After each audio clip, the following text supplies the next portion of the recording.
to be lectured by the chairman of the Rules Committee about the need to support our police officers and to help do more to recruit and train them. I would just say to my friend, the distinguished member from Texas, and all my Republican friends, stop cutting cops grants. Continue to adequately fund the cops program so that we can actually have our local law enforcement recruit and hire more police officers. Now, my Republican friends don't like to admit that they want to cut the cops grants. And I would just say to everybody who is watching, look it up for yourself.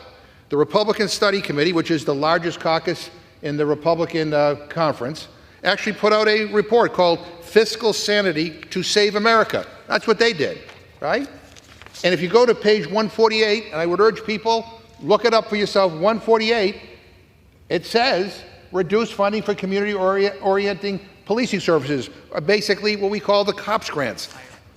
They want to cut money for our local police. It is in their budget document. They want to cut the money. And then they come here and make believe like somehow that they support our local police officers. Come on, enough. And the gentleman from New York, sometimes I wonder whether he really believes the stuff that he says. He keeps talking about crime in Democrat-run cities. By the way, it's Democratic-run cities. But the last time I checked, we don't have Democrat cities or Republican cities in this country. We have American cities.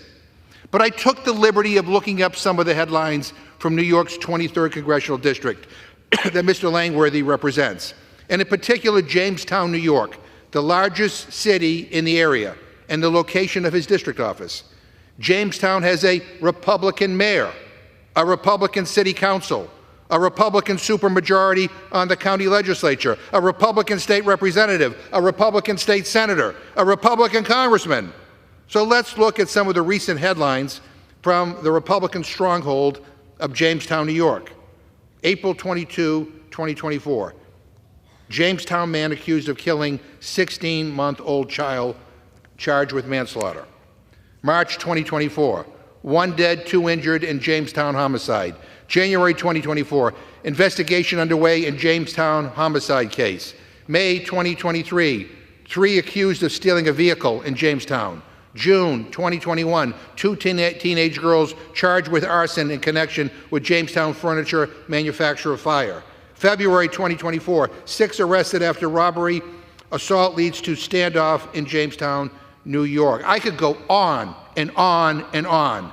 And Madam Speaker, none of this is to disparage the wonderful people who Mr. Langworthy represents.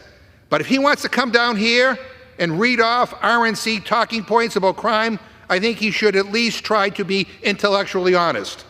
Now, I know the other side wants to play the blame game. I know Republicans are all about stunts and not solutions.